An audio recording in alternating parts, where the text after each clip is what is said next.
I wanted to find a bank with a purpose. I wanted to find a place that would take my money and not use it to cause the financial crisis, but to fix the financial crisis and to help end income inequality. The people that we employ are usually clients right off the streets. They don't have an account, but Amalgamated is willing to get that started for them. Their reputation of supporting the working man, I think, speaks for itself. This is a bank that cares for their customers, and I appreciate that. We were able to access a construction loan through the bank's programs, and that loan has helped us house 28 families in the community. Amalgamated is a bank that was started for and about working people. Many of our customers have a deep commitment to advocating for social and economic justice. We share that commitment, and we're not afraid to stand up and say that we need to change some of the way that the country does business.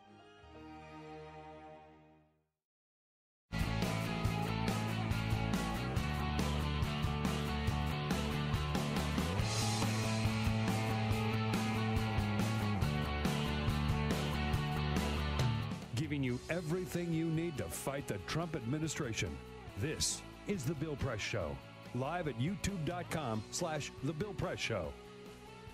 It is cover-up time in the House of Representatives yet again. House Republicans trying to sweep everything under the rug. Don't let them get away with it. What do you say? Hello, everybody. On a Tuesday, March 13. How about it? Great to see you today, and welcome to this daily edition of the Bill Press Show, coming to you live from Washington, D.C., our nation's capital, and our studio on Capitol Hill, right in the heart of the action, sitting here in the shadow of the Capitol Dome, as we like to say. We can see them from here, and they can hear us from just down the street. Lots to talk about today, and again, we put everything together about 5 o'clock the afternoon before. We think we know where we're going with the show, who the guests are, what the topics are going to be, and then everything blows up as it did last night when this announcement came from Mike Conway, the acting chair, sort of fill-in chair of the House Intelligence Committee, that committee was wrapping up its investigation of any possible collusion between Donald Trump and the Russians to influence the outcome of the 2016 election, and the Republicans unanimously, well, not unanimously, actually, but most of the Republicans said, we found no evidence of collusion. Yes, of course they didn't, because they did not finish their investigation. But the Robert Mueller investigation continues, as does the Senate Intelligence Committee investigation, and nobody expected the House to come up with anything anyway. That's where we start off today. We got lots and lots to talk about. We're also going to tell you about Betsy DeVos's stunningly bad interview on 60 Minutes. Today's the day. Democrats and Republicans go to the polls in Pennsylvania's special election, Pennsylvania 18th Congressional District. And Donald Trump, 14 months later, makes his first visit to California. Yeah, why? Stay home. We'll get into all of that and look forward to hearing from you. Your comments welcome at any time on Twitter at BP Show. But first, This is the Full Court Press. Just a couple of other stories making news, Bill. I don't know if you knew this, but I know everything. American Idol is back. No, is it really? Well, it left Fox, remember? Yeah, it was on Fox for years, and so ABC picked it up. So it came back, and it didn't do so well. Oh. By the way, it's the 16th season, and it came back to the lowest premiere ever for the show. The lowest premiere in the show's history. Now, it has different judges. Simon's not back, so it's Luke Bryan, Katy Perry, and Lionel Richie. None of them were judges when they were on Fox. Yeah.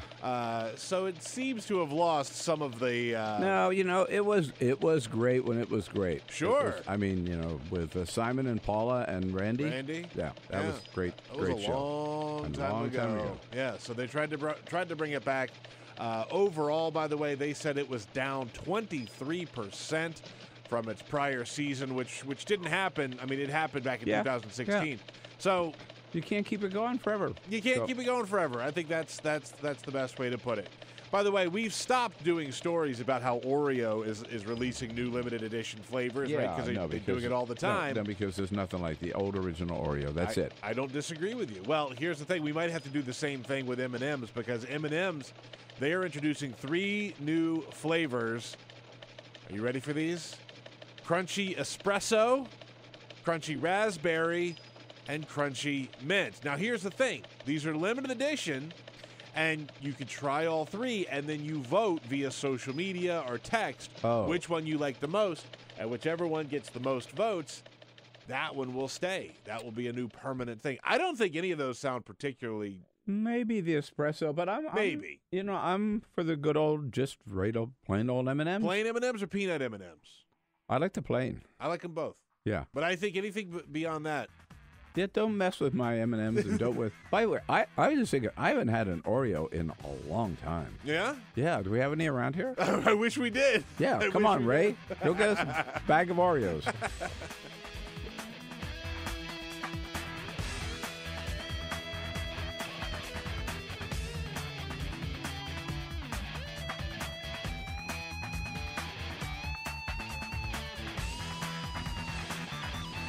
This is the Bill Press Show. It's another big cover-up in the House of Representatives. Yes, Republicans are eager to put the whole question of Russian interference in the election behind them. They don't even want to go there, and they gave Donald Trump a great big, Easter basket yesterday, ending their investigation, saying they found no evidence of collusion. Yeah, that 150 pages isn't worth the paper it's printed on. What do you say, everybody? Great to see you on a Tuesday. Here we go, Tuesday, March 13. We got lots and lots to talk about here over the next couple of hours, so we're glad you're there. Thank you for joining us as we come to you live all across this great land of ours with today's news and today's opinions and our great guests for today. Together with all of you, what a team that we make online on YouTube, youtube.com/The Bill Press Show. You know where to find us. Go there, sign up, be part of the team. We're looking at you and joining you on Free Speech TV, the great Free Speech TV all across this great land of ours. And so happy to be with you out through the state of Indiana on Indiana Talks, and mainly and most loudly in the greater Chicago area on WCPT, the progressive voice of Chicago, where I'll be coming out on April 4, the big party at the Frugal Muse bookstore in Darien, Illinois, for my new book, From the Left, Life in the Crossfire. Great lineup today. Zack Beauchamp from Vox will be joining us to talk about whether or not we're actually going to see a summit in North Korea. Eugene Scott from the Washington Post will be here as a friend of Bill, and he and I will be joined by Andrew Desiderio from the Daily Beast. And don't forget, you are guests on the program every day. And the way you chime up and sound off is to send us your comments on Twitter at BP Show. Yes, indeed, we start with the House Intelligence Committee yesterday saying, well, we've looked at it. We spent 14 months. We interviewed some witnesses. We didn't find any evidence of collusion. That is our report. It's a 150-page report written entirely by the Republicans. Democrats didn't even know it was coming. They were totally blindsided. We were all kind of blindsided by it. We were all kind of blindsided. So there was no, there was never an attempt to come up with a joint committee report. And we know this committee has been broken from the beginning. I mean, it never really got working together as a committee. Thanks in total to its first chairman, well, the guy who's still the chairman in title, Devin Nunes from California, who pulled this incredibly and got caught at this incredibly stupid stunt where he announced one day that he'd received all this incredible, damning information about the FBI wiretapping Trump Tower or eavesdropping on Trump Tower. And he was going to run down to the White House and tell the White House everything he had found. And this was just world-shaking news. And it turned out that he was just going back to the White House, having a fake news conference to release some information that the White House had given him the day before at the White House, and they were playing all kinds of political games. It amounted to nothing except that Devin Nunes, caught in that trickery, was forced to resign his position as chair, and the committee has never really gotten anything done or accomplished anything ever since. And, of course, they found no collusion because they weren't looking for it. They didn't want to find it. But you know what? So in their case, it's really, at the most, a case of premature ejaculation. Their investigation certainly was not completed. But Robert Mueller just keeps boring on, baby. Yeah, he's looking at collusion. He's looking at obstruction of justice. And the Senate Intelligence Committee, with some serious people over there, is also continuing to move right along. So we will not miss the games being played by the House Intelligence Committee, which included, by the way, of course, the most recent set of games in the war over which memo was going to be released, the Republican memo, again written by Devin Nunes, who was supposed to have been recused from this whole mess, or the Democratic memo and that whole mess. So nothing was going to come out of the House Intelligence Committee. Frankly, I think it's just as good that they pulled the plug. Sure. No, I don't disagree with you at all. You know, it's funny because I referenced this before, but a couple of weeks ago I binged through a podcast called Slow Burn, which is great, and it's all about Watergate and how Watergate happened. And one of the things that I didn't necessarily realize because I didn't live through it, but, you know, there was so much stuff happening that your brain just sort of had to tune some of it out to get to the bigger picture, right? Mm-hmm. But one of the things that was so interesting about it was how similar it was to what we're seeing today. The Republicans were, laying it all on the line to protect Richard Nixon at all costs, right? And it was they were completely blinded by party loyalty over anything else. Yeah, until John Dean testified. Right? Yeah. That was the thing. But it also, it's a fascinating listen, but it also sort of is depressing in the sense that, like, somebody has to break. And nobody's really broken yet with Trump. On the Republican side. On the Republican side. No one's broken yet. Right.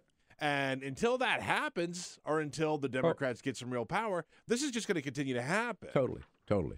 And by the way, nobody was more pleased, of course, to hear the report than Donald Trump himself, who tweeted out all in caps. Yeah, all in caps. Yes. All capital letters. The House Intelligence Committee has, after a 14-month-long in-depth investigation, found no evidence of collusion or coordination between the Trump campaign and Russia to influence the 2016 presidential election. Which, by the way, contradicts the conclusion of our 17 intelligence agencies who said, without a doubt, Russia was interfering in our election for the purpose of helping Donald Trump. The House Intelligence Committee report yesterday just contradicts that. It also contradicts the latest indictments by Special Counsel Robert Mueller of 13 Republicans indicted for doing what? For trying to influence the 2016 election in order to help candidate Donald Trump. So, I mean, this whole thing is totally bogus and meaningless. And, yeah, let Donald Trump glory in it because it doesn't mean anything, and Robert Mueller's still going to drop the hammer. You know, there's something else to this, right? Aside from just covering up for Trump, the Republicans, the House GOP, this Intelligence Committee, have now put themselves squarely against the intelligence community here in the United States. And, Donald Trump has done that. I was going to say Trump did that starting early on. Yeah, Trump has done that and has done that for a while. But I think that there was the ability to sort of say, well, Trump is going to be Trump, and Trump does his own thing, and Trump grandstands, and he bloviates, and all that type of stuff. But now you have the establishment. Right. It's not Trump anymore. Now you have the Republican Party has now put themselves in a corner against the intelligence community here in America. But there is one Republican, we should give him some credit, on the committee, Tom Rooney from Florida, went on CNN last night with Aaron Burnett and said, he supported shutting down the investigation, but for different reasons. He supported shutting down the investigation because he, as a Republican, knew that the Republicans were not doing anything, were an embarrassment, were not doing their job, so they might as well throw in the towel.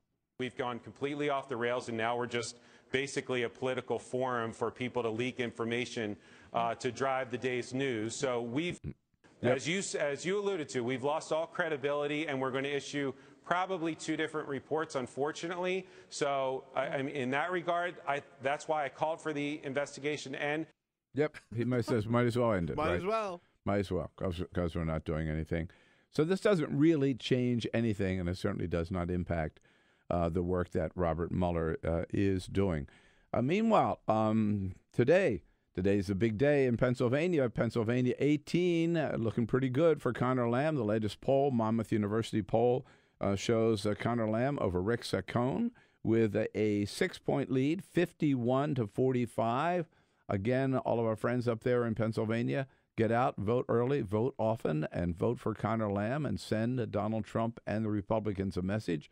This is a very, very interesting race. First of all, remember, Donald Trump, this is a Republican district, gerrymandered by Republicans in Pennsylvania to always elect a Republican. So let's gird ourselves that if the Democrat does not win, it's not the end of the world. It doesn't mean the Democratic Party is losing ground. But Democrats do have a chance of picking up this seat because a couple of reasons. Number one, they got a lousy candidate in Rick Saccone. Rick Saccone, who said this morning that anybody who doesn't, get this, here's his message. Anybody who doesn't vote for him, this is Rick Saccone, hates Donald Trump, hates the United States, and hates God.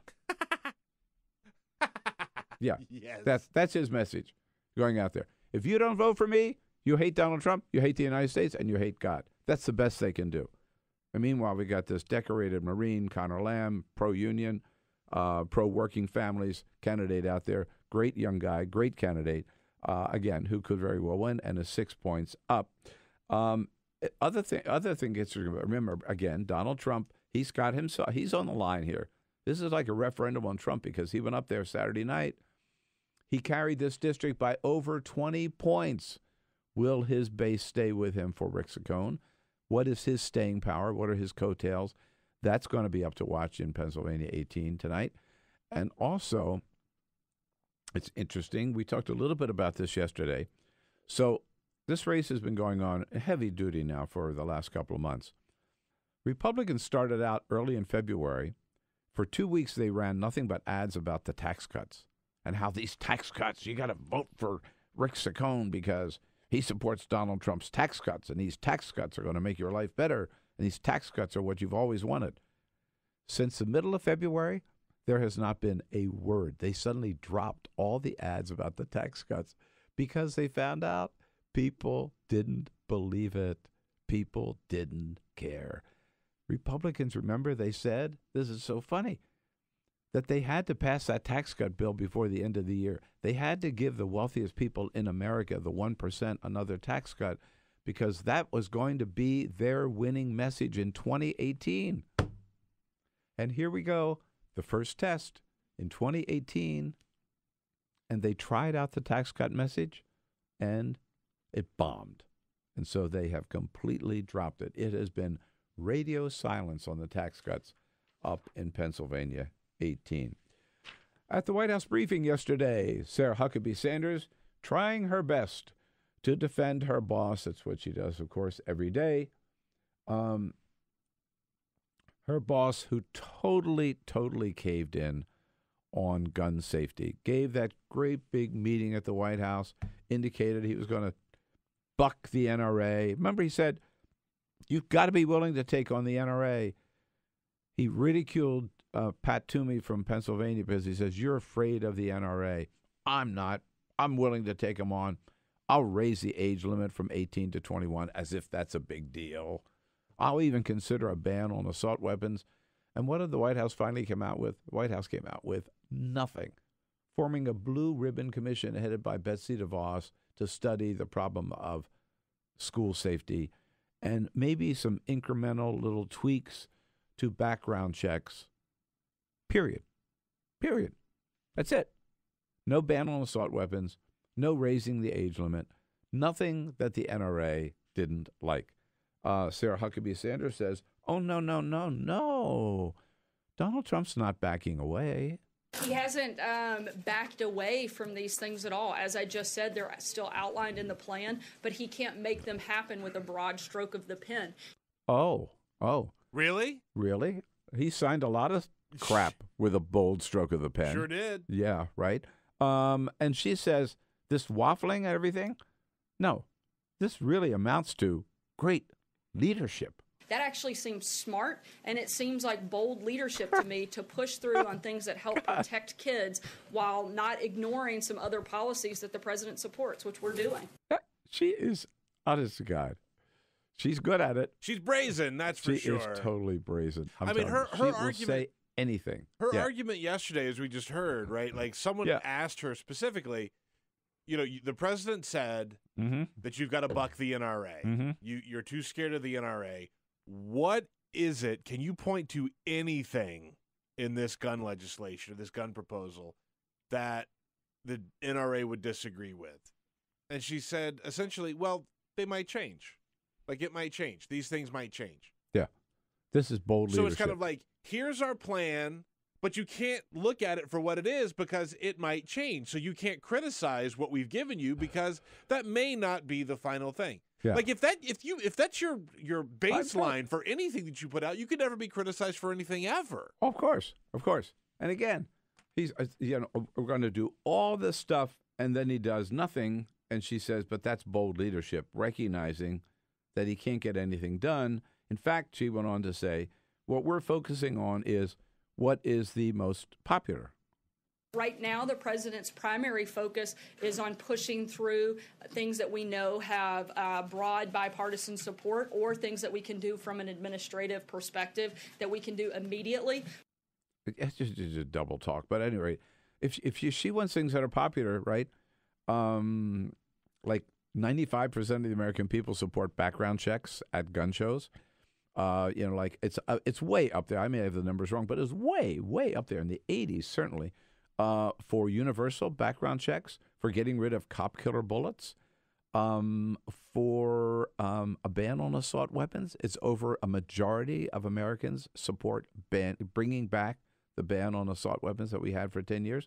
So if you're talking about popular measures, gun safety measures are popular with the American people. They're just not popular with the NRA leadership. So she's just talking in circles when it comes to that. I mean, it's the most cowardly, I think, performance we've seen from any president, and openly cowardly, right? I mean, They can't even cover it up. It is so clearly what happened that we know that after that big meeting with those members of Congress where the president indicated he might be open to some things, he was just playing for the cameras. He has that secret meeting, private meeting with the leadership of the NRA in the Oval Office, and everything went south. Yeah, that's exactly what happened. And it's so kind of amazing to me, right? Like even on the raising the age requirement to get a gun, right, from 18 to 21, which we all agree is pretty nothing. It's a pretty low bar to get over, right? She was asked about it yesterday and saying, everything that we see, every poll says that at least 70% of Americans support that. And her answer was, well, we're not worried about all the Americans. We're worried about the politicians that could get this done. By the way, she's reading that wrong. With all the lack of respect I have for this Congress, particularly for the Republicans, they could get that through Congress. Oh, of course they could. Because it means nothing. It's nothing. Right. Yeah. It's like literally the least they could do.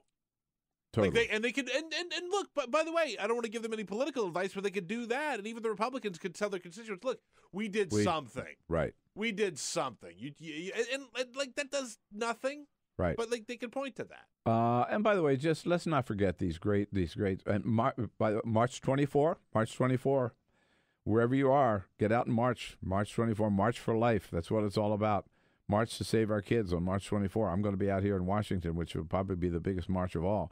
And those kids from Stoneman High School have not gone away. There was another town meeting yesterday, and Cameron Caskey, one of the most outspoken of the students there at Stoneman High School, said, Arming teachers? No, teachers don't want this. I spoke to all of my teachers. Not a single one of them wants to pack heat, and every single one of them said that if somebody in their building was armed, they'd be out of there. There you go. So by the way, what most teachers feel, of course they do. They want to teach. They don't want to be. Yeah, no, of course they don't. They don't want to have a gun. March 24th is the big march, but I didn't realize this until a couple of days ago. Tomorrow, March 14th, is a day that students are going to just walk out. Oh, really? Of school. Oh, cool. And I've actually gotten a couple of emails from this because I have a teenager, and he's in middle school, and he has been talking about walking out with his friends. And the school has made very clear that if he does do that, or if any student does that, and it's obviously going to be different around the country, but it's going to be an unexcused absence that will go, which, who cares, right? Like, if you get an unexcused absence, big deal. But they've also organized a lot of other things. I'd wear that as a badge of honor. Hell yeah. Yeah. There was for a the right question. cause. I hope he's not watching, right? But Gray asked me, he said, am I going to get in trouble for that? And it's just like, no. Walk out of school and come home. We'll go get ice cream. Whatever. What do I care? But what's interesting is the schools recognize that this is a problem, right? School violence. And so they've organized a day's worth of activities at school. So there's a letter writing campaign, and I know it's different around the country, but the cafeteria will be open. The kids can go and write a letter to their member of Congress. They can write a letter to Stoneman Douglas High School. That's cool. So they can read it. But tomorrow is a big day of action just for students in America, which I think is kind of cool. I think that is. That's really great. But, those of us who are concerned about the safety of our kids, particularly on school properties, we don't have to worry anymore because Betsy DeVos is on the case. Oh, yeah, man. Yeah, right. President Trump named a blue ribbon committee headed by Betsy DeVos, who's going to study this problem of school safety as if we need more study and come up with some recommendations, which, of course, won't amount to anything and will be completely ignored, whatever they are. And we saw how smart Betsy DeVos is Sunday night on 60 Minutes. Boy, they ought to keep this woman behind closed doors in her office. She shouldn't be there in the first place. She is so in over her head, so clueless. It is pathetic. She's an insult to every American teacher. And as a former teacher, I think teachers do the Lord's work and the most important work in this country every single day. God love them. But Betsy DeVos on with Leslie Stahl, and Leslie Stahl just grilled the hell out of her, and Betsy DeVos didn't know where to go. Listen to this little exchange. Now, this is a woman who has spent her entire career undermining public education in her home state of Michigan and has spent all of her fortune pushing charter schools and pushing legislation to take money away from public schools. She obviously does not have a clue about how schools are going in Michigan. This exchange with Leslie Stahl. Well, in places where there is a lot of choice that's been introduced, Florida, for example, the studies show that when there's a large number of students that opt to go to a different school or different schools, the traditional public schools, actually, the results get better as well. Now, has that happened in Michigan? We're in Michigan. This is your home state. Michigan, yes. Well, there's lots of great options and choices for students here. Have the public schools in Michigan gotten better? I don't know. Overall, I can't say overall that they have all gotten better. The whole state is not doing well. Well, there are certainly lots of pockets where the students are doing well. But your argument that if you take funds away, that the schools will get better is not working in Michigan, where you had a huge impact and influence over the direction of the school system here. I hesitate to talk about all schools in general because schools are made up of individual students attending them. Yeah, dummy. Yeah, you didn't know that? Yeah. As Dana Milbank says in the Washington Post this morning, and brains are made up of individual brain cells, too. Let's not talk about brains as a whole. No, not as a whole. Let's talk about the brain cells. Yeah, and she's obviously lacking a lot of individual brain cells. Is that clip stunning? That's just stunning to me. Total. She is not a clue. And again, so then Leslie Stahl says, well, okay, you talked a lot about these bad schools. How many of those have you visited? The public schools here are doing worse than they did. Michigan schools need to do better. There is no doubt about it. Have you seen the really bad schools? Maybe try to figure out what they're doing? I have not intentionally visited schools that are underperforming. Maybe you should. Maybe I should. Maybe I should. Yeah, right. Yeah, you're only the Secretary of Education. It's one of the. You should. It's one of the most embarrassing interviews. I'm sure the whole thing is up online. That I've seen so many clips of it that any cabinet member has ever given, right? And apparently lots of second guessing around the White House about what the hell this woman is doing there. Yeah, apparently the White House would not return her calls or meet with her after this interview came out. They just were like, no. Yeah. One little we have to the latest on the Stormy Daniels is Stormy Daniels has now offered to return the $130,000 to the president and said, you know, I'll give you your money back, Mr. President, or his attorney. I'll give you your money back for the right to completely tell my story. By the way, I went online yesterday and read the original In Touch magazine story. Yeah. Hey, folks, there ain't no doubt what went on.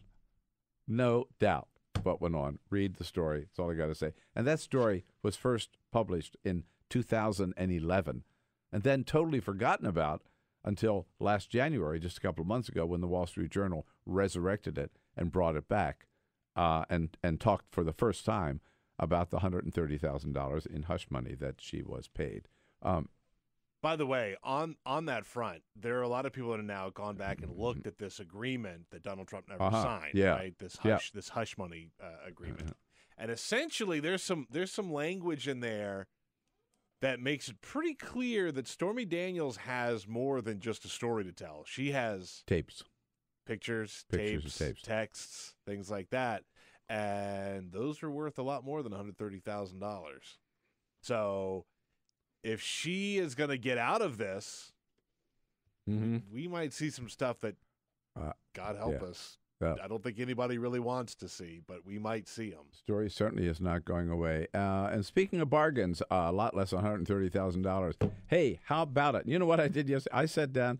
I told you I had 20 boxes of books delivered to the house from all of you who have bought already a signed copy, ordered a signed copy of my new book, From the Left, Life in the Crossfire. Comes out a week from today, but we got the books now. I'm signing them like mad. They'll get out to you right away. So go to our website. If you haven't already ordered your copy or copies, go to the website, BillPressShow.com. It's a great read, I think, a great romp through my life so far.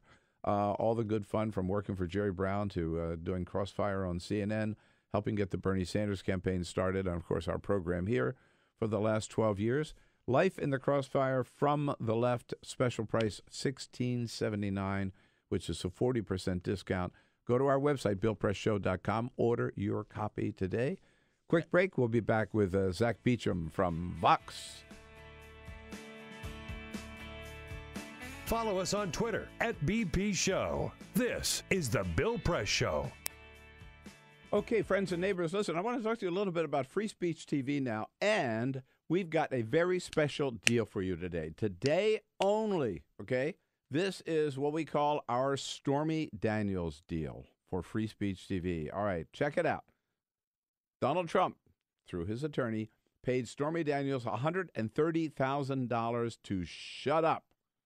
So today, as part of our Stormy Daniels deal, we are asking you to pay us to talk, to pay us to continue to talk about Donald Trump and how terrible his policies are and what a buffoon he is and what a clown he is and what an embarrassment he is to the world. Now, you don't have to pay us $130,000. We come a lot cheaper than that. Hey, we'll take a pledge of $25, $30, $60, $120, whatever you can afford to keep Free Speech TV going. But that's the deal. We want to continue to lead the resistance. We want to continue to speak out about Donald Trump, and we're going to do so every day. But, of course, the important point is we cannot do so without your help, because that's what free speech is all about. It doesn't come free in terms of we need producers, we need studios, we need the feed lines to get that out to you, but you get it for free. And we're able to keep going because of your support only. I keep telling you, no government money, no foundation money, no big corporate money, no Koch brothers money, no Foster Freeze money, no Sheldon Adelson money. It's you and us. That's the team, pardon me, that makes Free Speech TV so great. So please take advantage of the Stormy Daniels deal. Pay us, pay us, pay us to keep talking about Donald Trump. And, of course, for everything you give, we'll reward you with a little remembrance from Free Speech TV. It goes everything from, depending on how much you can afford to pledge, everything from a bumper sticker up to a T-shirt, a signed copy of my new book, From the Left, Life in the Crossfire. And for those of you able to help with a $1,000 pledge for a year, come back to Washington. A couple of you, Carol and I will take you out to dinner and invite you into the studio the next morning to meet the entire Bill Press team here. So make your pledge right now. The Stormy Daniels pledge, give us a call at 1-877-378-8669. That's the number, 877-378-8669. Or you can go on the web at freespeech.org/debate. But again, all the great programming you get from Free Speech TV would not be possible, is not possible without your help. And the last thing you want is to wake up some morning and say, oh, God, what happened to Free Speech TV? They're not around anymore. Yeah, that's what could happen if we don't have your continued support. You've been so generous so far, so please keep it up. Make your pledge today. Make it in honor of Stormy Daniels. Thank you. This is the Bill Press Show.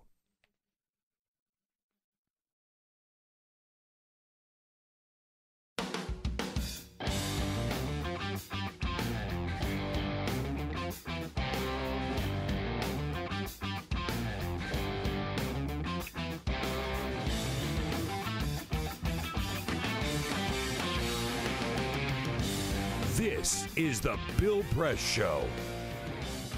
And here we are on this Tuesday, March 13. Good to have you with us, folks. And thank you for joining us as we boom out to you coast to coast from our studio on Capitol Hill in Washington, D.C. Brought to you today by the United Food and Commercial Workers Union. Yes, indeed, the hard-working men and women of the UFCW. Under President Mark Perone, a proud union family that feeds, serves, and provides for all of America's hard-working families. We salute them, thank them for their support of the program.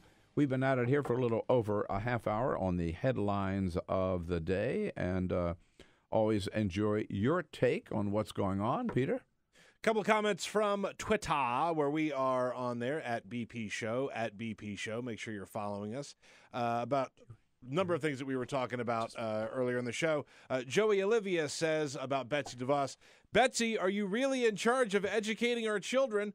Holy crap. Yeah, unfortunately, it is true. Also, NC Nomad about Sarah Huckabee Sanders. How can she live with herself? She is like a cartoon character. And also another commenter about the House announcement says, some say that this announcement was timed perfectly for the Pennsylvania election. If you have a comment on any topic at any time, just reach out to us at BP Show.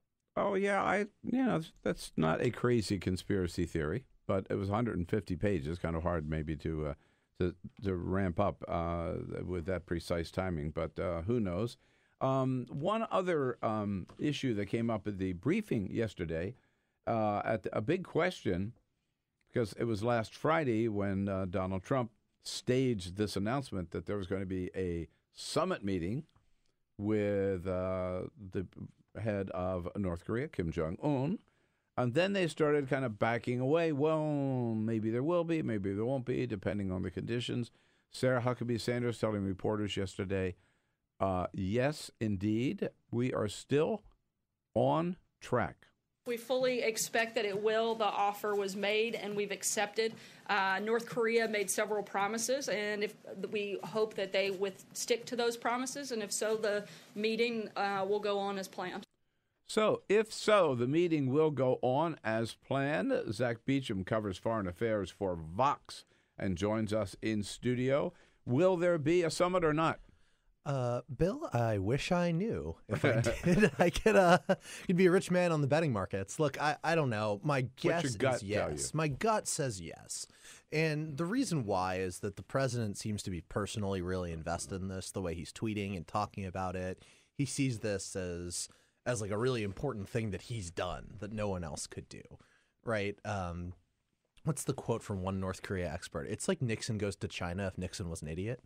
Yeah, it's Jeffrey Lewis at Monterey who wrote that. But I think that the president really does want this to happen, and his aides are leerier about it. I mean, they didn't play much of a role in making it happen, so I can see why they'd be leerier about it. But the way it came about, right? I mean, in the past, meetings like this have a huge importance. There are all kinds of preliminary meetings and conversations and talks about what could possibly be accomplished, and there's some preliminary agreements before they bring the big dog in, right?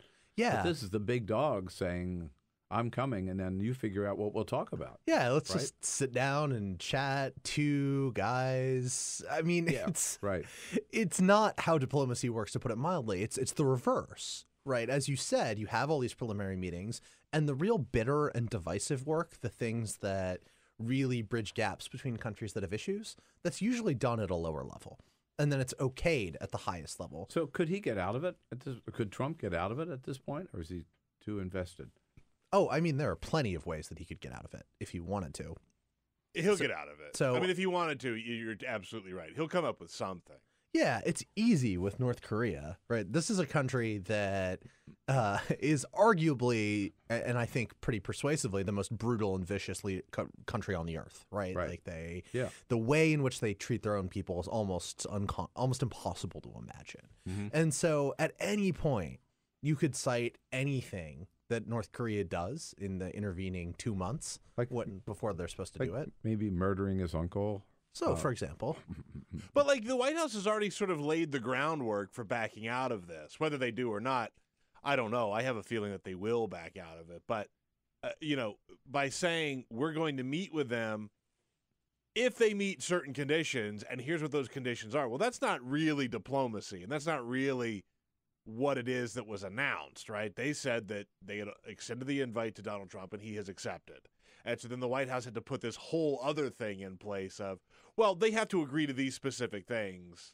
So, but like the cat's already out of the bag. It's just sloppy. But he also said we're going to meet before May, right? So I mean, yeah, the plan. They got 6 weeks left. Yeah, the plan was May or something like that. Mm-hmm. And they didn't. Some of them said there might be preconditions, but the president didn't, and the invitation didn't seem attached to preconditions. And North Korea has already done or claim to do certain things. We'll see if they actually do it, right? Like they've said they will stop testing missiles and nuclear weapons until the negotiations. They won't get agitated about U.S. South Korea military exercises, which are coming up, I believe, in later this month. Could be next month too. We'll see if they follow through on those things. If they don't, obviously that's grounds for canceling the negotiations. But if you want a pretext, it's not hard to find one. Well, what's funny is just a week or so ago at the Gridiron dinner, the president made the remark that we may be getting close to some sit-down talks with North Korea, and he said, but of course, there's a certain risk involved. The risk would be having to sit across the table with a madman. But he said, of course, that's Kim Jong-un's problem, not mine. Which everybody laughed at. It was a funny line. Little did we know.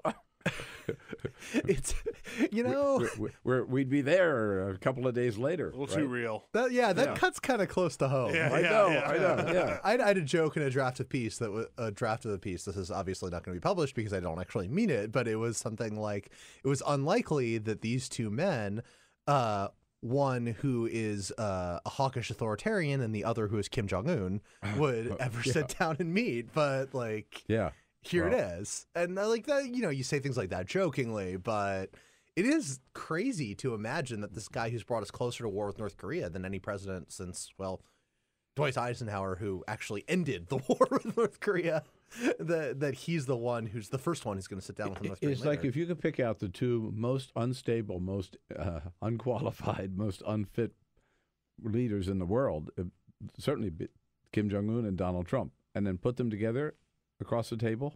God forbid, what could happen? Well, and the other crazy thing is that Kim Jong-un is actually substantially more aggressive in the way that he's behaved than the prior two North Korean leaders. And like nobody sat around being like, oh, Kim Jong-il, what a great guy, right? It's just that he alternated his patterns of aggression with diplomatic reach out. And in the past several years of Kim Jong-un's leadership, there'd been none of that. He'd been testing missiles at a higher rate than either of his predecessors. It's not even close, actually. If you look at the data, Kim Jong-un tested as many missiles last year as his predecessor did in roughly his entire time. That's roughly 20 years as North Korea's supreme leader.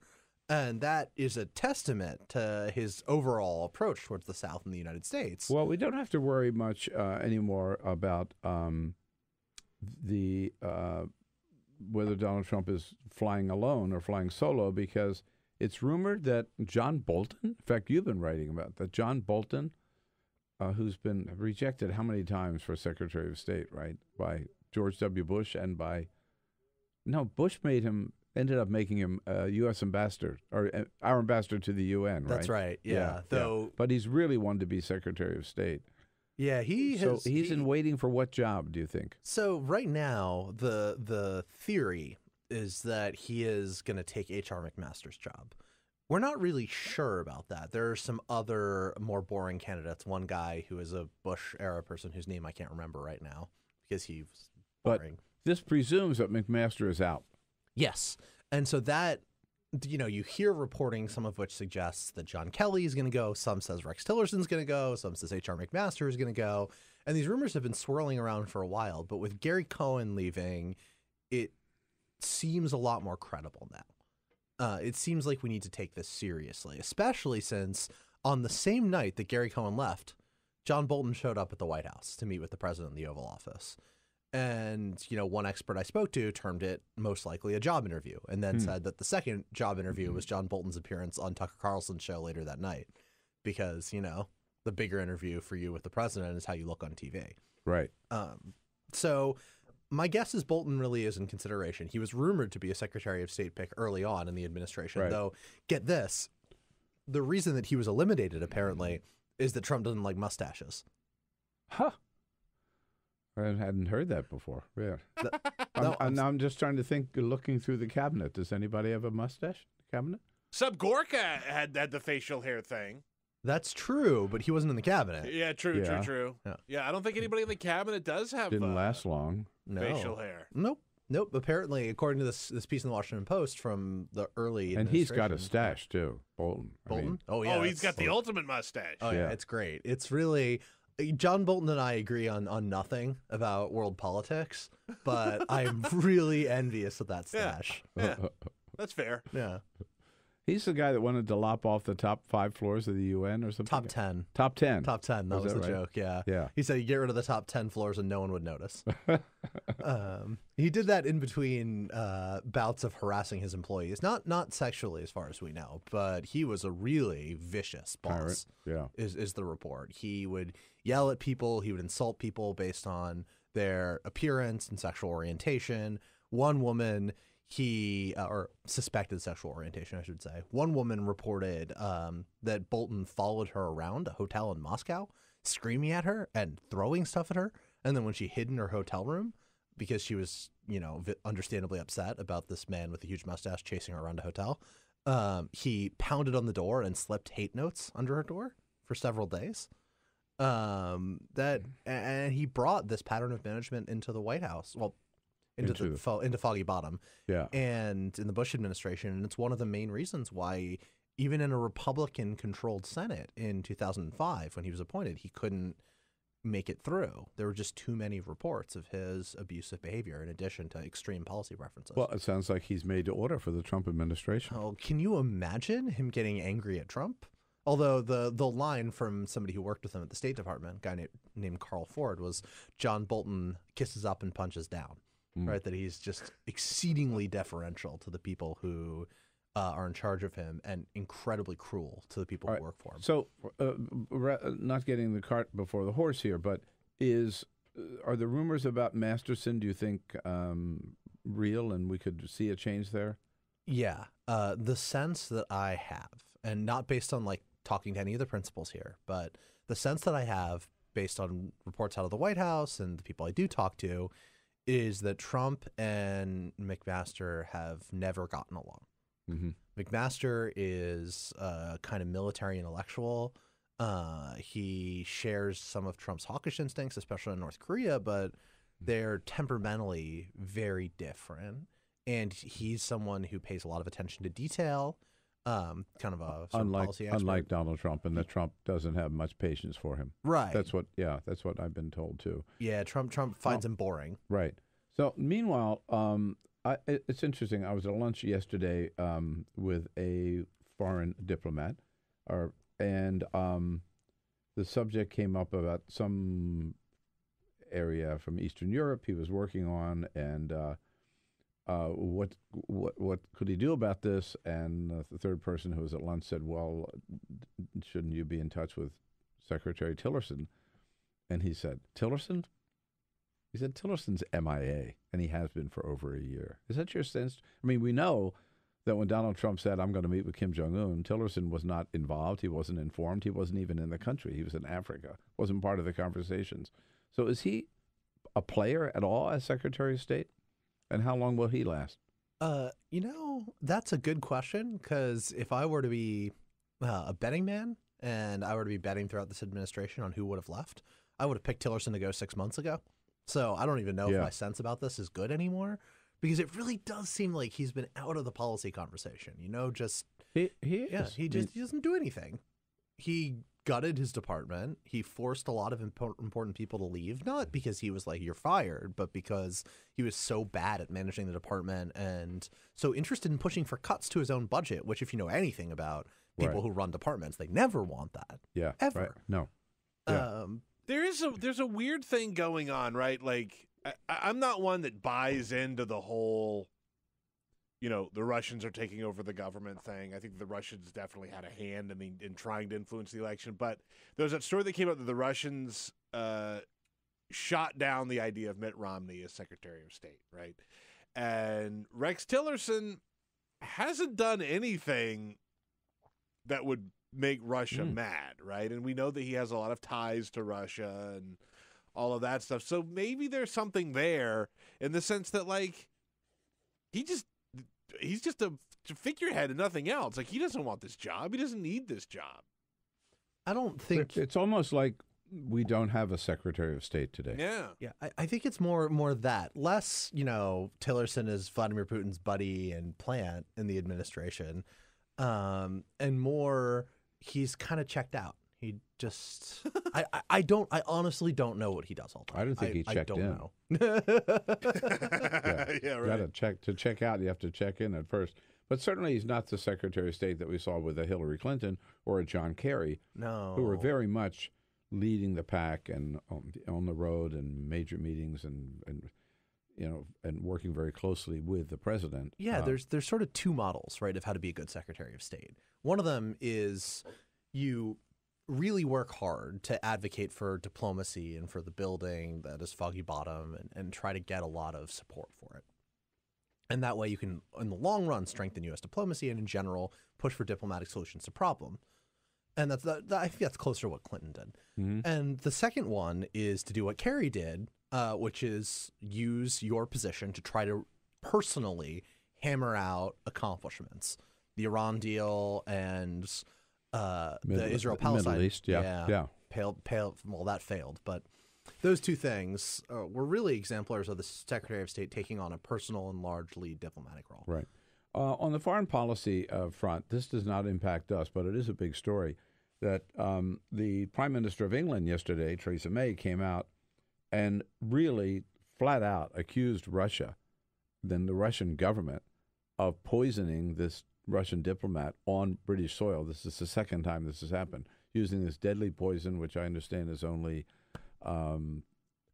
available or developed by the Russian army. They've got it. And so she's accusing him of a murder and basically gave Putin, 24 hours to fess up and raise the possibility of some retaliation by England. Yeah, from what I understand, the way in which the poisoning was conducted, It doesn't just hit one person, or at least it doesn't necessarily his just daughter, hit one person. too, was with him, right? I think. Yeah. It did get his daughter, but it also had the potential to affect 500 people who are in the radius of the area in the UK that was targeted. Yeah. I don't know how many people, if any of them were actually hit. It might be none of them. But the estimates I've suggested is that this stuff is not, it's not like you put a shot into somebody and then it just, that's it. It's in their body. And so that's a risk that the Russians took. And it's a risk that you take when you want to send a message. And the message is, we can hit anyone anywhere. It's not, if they wanted to be subtle, they could have done lots of different things. There are many ways to kill somebody that are not so obvious or so overt or with such potential catastrophic side effects. And this is that. So I don't think Putin's going to do anything, apologize. But it is pretty brazen, and that earlier poisoning, I think, was proven, right, to have been Russian agents. Oh, yeah, at this point, the other, there was a Russian spy who defected. Yeah, they put, this guy too, actually, was a double agent. They put polonium in his tea, which is a radioactive element. It was pretty hard to imagine anybody else doing that. I believe this one, by the way, was injected in an umbrella, or used an umbrella was the agent of delivery. So umbrella and tea poisonings. It's really very British, the entire thing. But I don't know what the UK is going to do now. Imagine if this were happening in the United States under a different administration, that would be grounds for war. If the Russians poisoned someone and might have hit 500 U.S. citizens, we would be taking that very seriously. In this administration, who knows? But and I don't know. I don't know. Just the idea that England has become this killing field for Russia, and who knows where that could lead. And the White House didn't even address it. No, they didn't even want to talk about it. They've said nothing, which I find astonishing. Well, there's no way he's going to say anything impolite or critical of Vladimir Putin, period. We've seen that already. I mean, look, everything that Putin has done. Yeah, I mean, I just mean sort of astonishing in the arc of history sort of way, right? Like there's sometimes when you have to say, okay, so this might be normal for Donald Trump, but in terms of the way that the world should be operating and the way that it has in the past, this still is surprising. The phrase, I forget who coined it, I think it was a columnist at the Washington Post who said, you have to stay shocked during this administration, even when the shocking becomes the routine.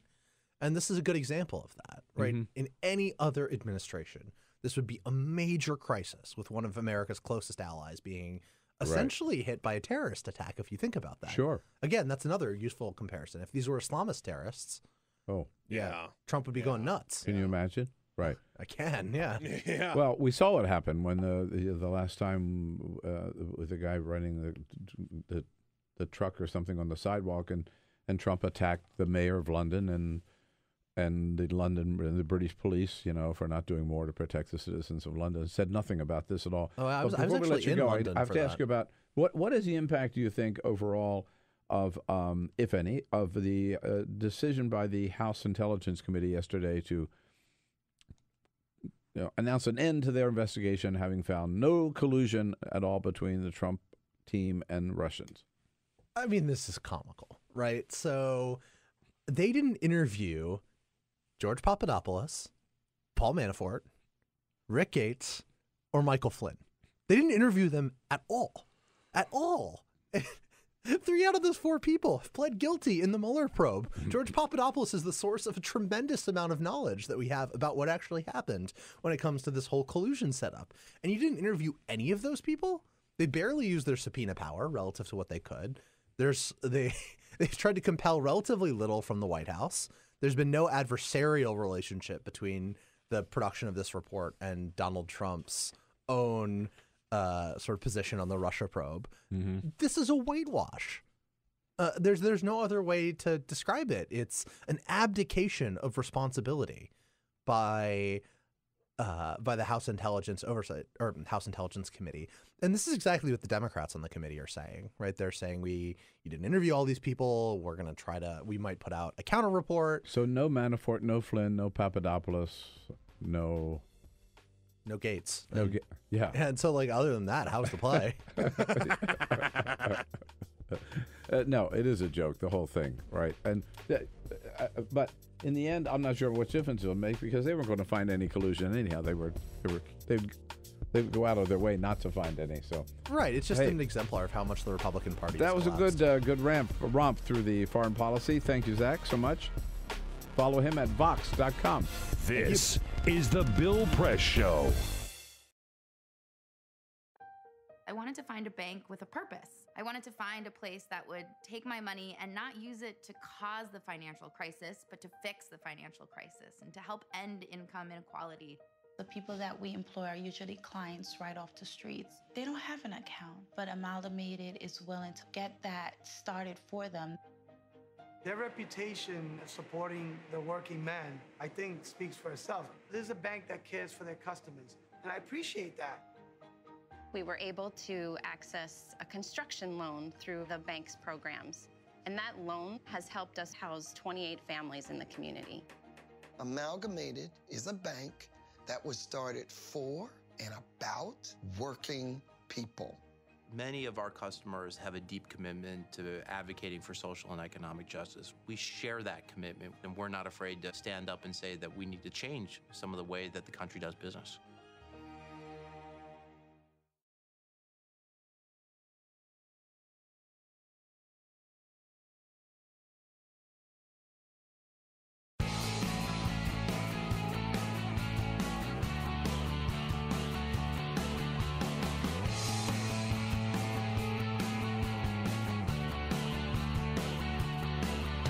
Giving you everything you need to fight the Trump administration. This is The Bill Press Show. Live at youtube.com/The Bill Press Show. We didn't find any evidence of conclusion, says the House Republicans. Yeah, that's because they weren't looking for any signs of collusion. What do you say, folks? Great to see you today on a Tuesday, March 13. Hello, hello, hello, and welcome. Welcome to the program. It's called The Bill Press Show. That's me. We are looking at you live, coast to coast, with all the news of the day, whether it's happening here in Washington, D.C., around the country, around the globe. We've got it covered. We'll tell you what's going on. And all we ask of you is that you tell us what you think about what's going on. Be part of the conversation, sending us your comments on Twitter at BP Show with all the news of the day. And as always, we try to button down the show about 5 o'clock the day before, go over the guests, the topics we're going to talk about, and then that's it until the next morning. But it is never that way anymore because right after 5 o'clock, again, big story breaks with this House Intelligence Committee pulling the plug on their investigation. So much news to get through this morning. We need a little help to do so. We've got it in the person of Eugene Scott, who is a political reporter for The Fix at the Great Washington Post. Hello, Eugene. Good morning. Good to see you. You as well. Ready to go? I am ready to go. Trying to keep up with you. You gotta run fast, man. But it is true, right? This news cycle just never stops. Yeah, I actually woke up to a text from my boss that she sent after I fell asleep about stories I need to work on today. And yeah, that is pretty much what covering Trump's Washington is like. We saw last night with the report coming from the Republicans on the House committee. Everyone's, of course, focused on this race in Pennsylvania. Yeah. People are still unpacking comments made this weekend from Clinton and Trump about 2016 becoming public. Yeah, so there's a lot happening constantly. So all of that, there's just a few of the stories that we'll be touching on again with you. Send us your comments on Twitter at BP Show. We'll jump right into it with Eugene Scott. But first, this is the full Peter here. Press. Yes, indeed. Just a couple of other stories making news. You know, one thing that will never change, no matter how the news cycle progresses, is lawmakers really love lobbyists. The latest example of that happened in Des Moines, Iowa, where the majority leader of the Iowa Senate, a man by the name of Bill Dix, well, he had to resign because he was caught on camera making out with a female lobbyist in a bar really close to the Capitol, by the way. Yeah, so after a session, he went over to a bar, sat at the bar, and there was a young female lobbyist that was sitting next to him, and they started kissing. Someone caught it on camera. Of course, he is married. So he resigned yesterday. He submitted a one-sentence resignation letter. That would never happen in Washington. No, of course not. Never, No. ever, No. ever. Yeah, good point. We should point out, by the way, that he is a Republican, Senator Bill Dix from Iowa. By the way, yesterday, speaking of former politicians, former governor of California, Arnold Schwarzenegger, is back in the news. He gave an interview to Politico's Off Message podcast with our friend Edward Isaac Dovier. He said that he is going to sue oil companies. He says that the reason is, quote, they are knowingly killing people all over the world. He says that the oil industry is no different than the smoking industry, the tobacco industry. He said, quote, the tobacco industry knew for years and years and years and decades that smoking would kill people, would harm people, and create cancer. They were hiding that fact from people and denied it. This is no difference in the oil. There's no difference in the oil industry. So he says, you know, look, they're contributing. The Terminator is on the road, huh? Yeah. And what he points to in this interview, what he talks about is it's because of fossil fuels. He says that, like, they've been looking at the damage that fossil fuels have been causing to the environment, and it's been so bad for so long that they've just covered it up, and now's the time somebody did something about it. Good for him. Yeah. Hasta la vista, baby. Hasta la vista, baby. There you go.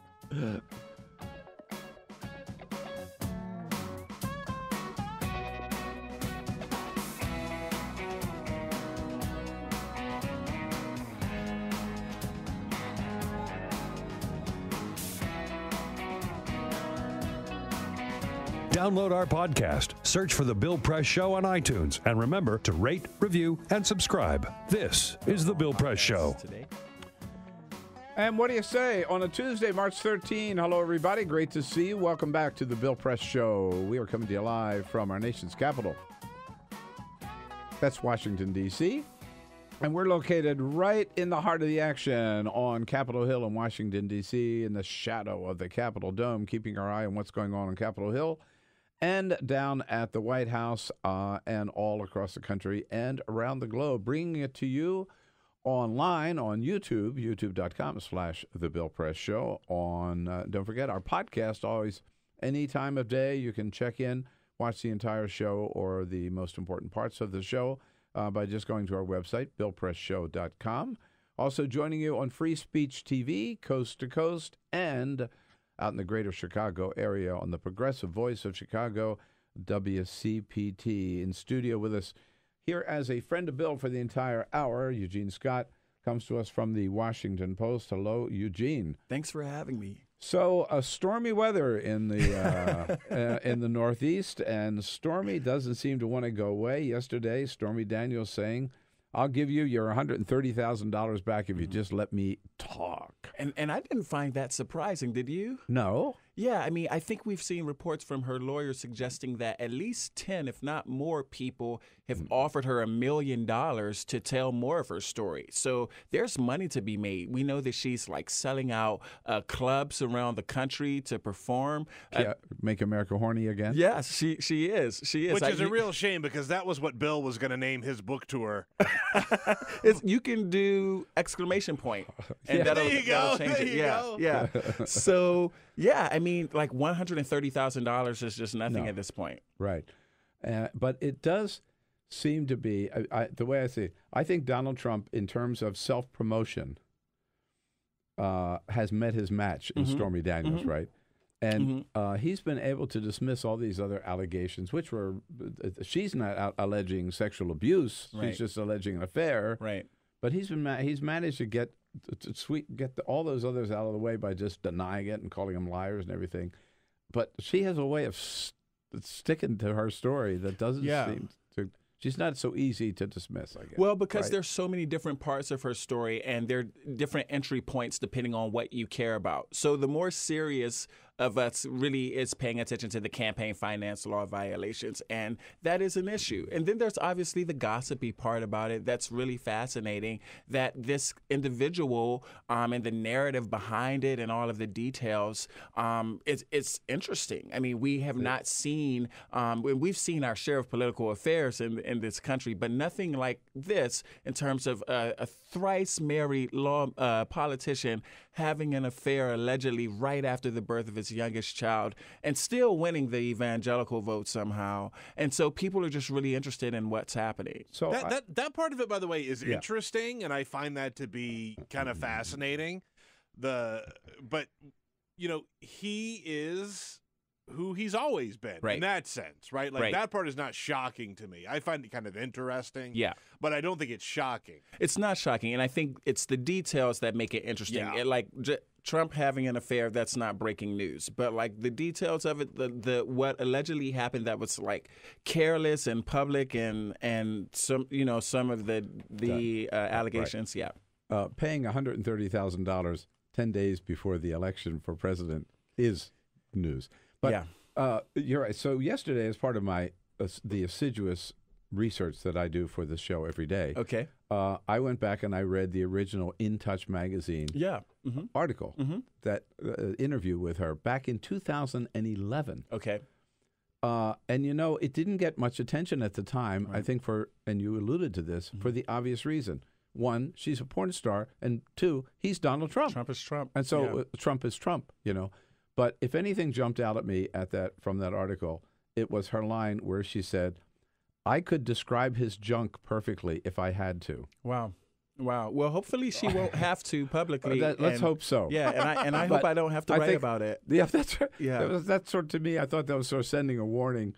Yeah, shot across his bow, right? Yeah. So to speak, at the White House. I do remember there was a moment right after that. Where are we? The Access Hollywood tapes came out, and I was writing about it, and I remember thinking, this is probably the most not safe for work presidency or election I've covered in a while. Like, to the point, like when you're doing your research, that whole article would have come up in your Google in any workplace saying, "Don't click on this," but it has to be clicked on because it's our job at this point. Yeah, indeed. So you've caught up with a character that we sort of had forgotten about here in Washington, D.C., by the name of Steve Bannon. Who, when he left the White House, Donald Trump said he not only lost his job, he lost his mind. Yeah, he did. Right. He did. And what's he up to now? He's sort of decided to conquer Western Europe, huh?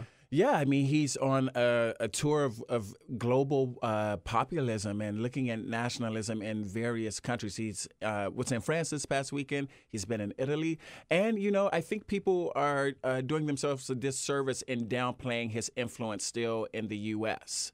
There are people who got on the Trump train because Steve gave them a ticket.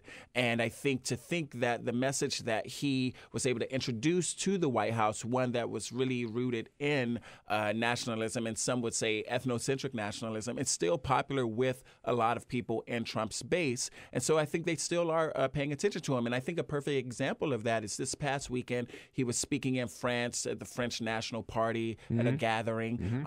And the niece... Yeah. The niece of a very influential national front leader just spoke at CPAC here in the U.S. Just a month ago. And obviously, you don't want to downplay the influence of CPAC. And if you do, you need to be reminded that Donald Trump himself spoke there. And so the ideas that Bannon's championed still command a lot of attention from American conservatives. Is he still close to Trump? Do we know? Well, Trump always denied that he remained in close contact. I have a feeling. I bet you there's still talk. Yeah, you cannot believe, with all due respect, that Trump's not talking to someone just because he says he's not talking to them. Yeah. Yeah. And even if he isn't talking directly to Trump, the idea that he doesn't have other lines in the White House or close to Trump, it's just not one I would support. So from what we've read, and these are all public appearances in Europe, I mean, Bannon basically said, yeah, they'll call you a racist, but so what, right? Just continue doing what you're doing, and they'll call you a nationalist or whatever. And but you can be anti-Muslim, anti-people of color, or anti-women. I mean, the whole thing. This is who we are, right? He told them to embrace being called racist, and that was a bit alarming. The whole idea that this is a title that you should cling to and accept is actually one that Trump himself hasn't even accepted. Obviously, people have been calling Trump racist for at least 40 years. People have always liked to say that these allegations didn't come up until the election, but that's absolutely not true. No. Right.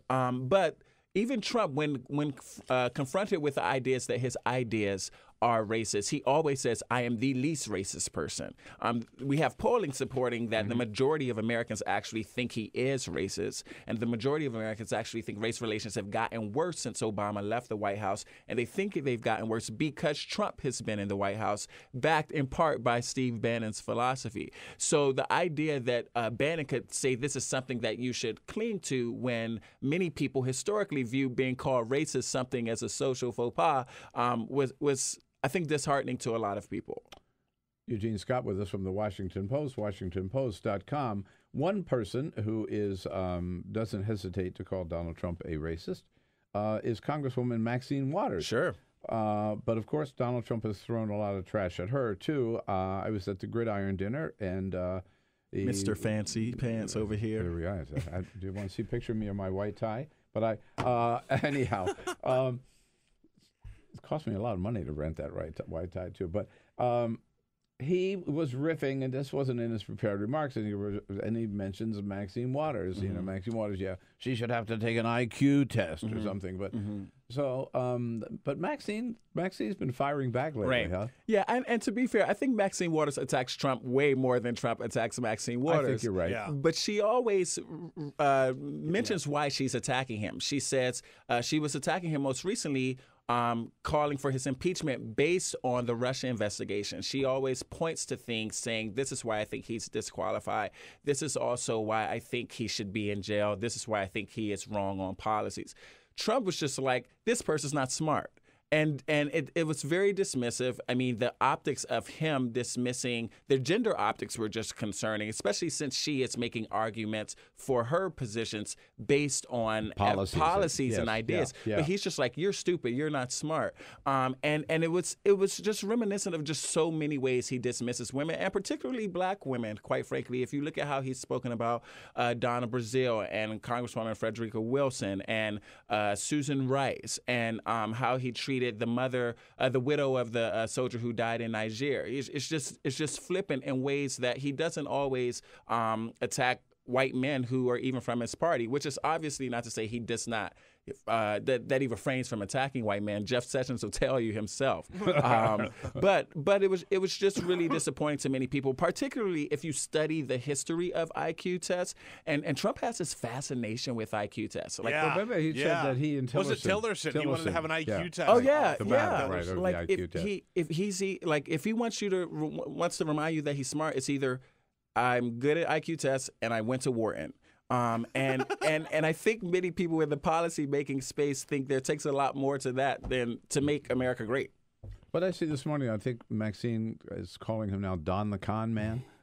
I'll never forget, right after, it wasn't long after he was sworn into office, when you interviewed her, Bill. We went to her office, and Bill asked, Bill, your first question to her was, have you ever seen a president like Donald Trump? And her response was, I've never seen another human being like Donald Trump. Right. She's really good for one-liners. Her Twitter is I think rivals Trump's, and it's more entertaining. Trump's is a little scary at times. Yeah. No, she's been. That's so true. She's a good friend. I know her very well. I've known her for a long time. She was kind enough to write a blurb for nice for my new book. Awesome. And I'm a great admirer of hers. Maxine, my queen, we call her. Awesome. I introduced her once at when I was running for office. She was kind enough to be the keynote speaker for this fundraising dinner. Oh, cool. And I introduced her as Maxine Waters. She is hotter than high school love. That's awesome. That's awesome. Everyone's obviously looking at California right now, especially I know. After those comments from Sessions about secession, and people are still looking at California because everyone wants to know what Kamala's going to do going forward. Well, they're looking at California today because Donald Trump is there. Is taking. Yes. Now, I have to tell you, being California, former Democratic chair of California, usually within a week of being sworn in, the President of the United States is in California. It's California. It's the largest state, the most populous state. Donald Trump has not been there. This will be the first visit, and he's going to a remote area of San Diego County to see these phony panels that they put up, which are the prototypes for the wall. Yeah. Right.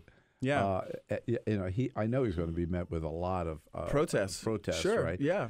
Well, he directed so much of his voting fraud allegations at California, and repeatedly said that he would have won the popular vote had there not been so many illegal votes in California, which no one was able to prove. No. And so it's kind of hard to receive a warm welcome in a space when you talk about them like that. He is totally unwanted in California, even in Republican areas like Orange County. They don't like Donald Trump anymore. He's not doing well in the state at all. And obviously the Republicans affiliated with him are paying attention to that. I saw that Governor Jerry Brown yesterday suggested that maybe he should go up to the Central Valley, where they're building the new high-speed rail line down the middle of Central Valley, and they're building bridges across the highways for this high-speed rail. Sure. And Jerry Brown said, you would see that we're busy building in California. We're building bridges, not walls. Yeah. It's obviously this incredibly diverse state that's really face-to-face with a lot of the issues that America as a whole is dealing with, and they're trying to find solutions to these problems. Even with the Schwarzenegger's lawsuit, that's about environmentalism, right, to some degree, and the Trump's report card on environmental policy hasn't been that high. You mean with Scott Pruitt in charge? Yeah, but of course his report card on education is going to be very high because we know Betsy DeVos is in charge. That interview, every time you watch it, it gets worse. Well, let's listen to a little bit of it. So this is Betsy DeVos, our education secretary, who sits down with Leslie Stahl, a great person, great career as a journalist, Leslie Stahl, and still strong as ever on 60 Minutes, and she's quizzing. You come now. Betsy DeVos, the only credential she might have at all is she has been involved in education in Michigan only, and only for the purpose of undermining public education and trying to push charter schools and take money away from public schools. So Leslie Stahl correctly asks her, "How are things going in Michigan?" Here's this little exchange. Well, in places where there is a lot of choice that's been introduced, Florida, for example, the studies show that when there's a large number of students that opt to go to a different school or different schools, the traditional public schools, actually, the results get better as well. Now, has that happened in Michigan? We're in Michigan. This is your home state. Michigan, yes. Well, there's lots of great options and choices for students here. Have the public schools in Michigan gotten better?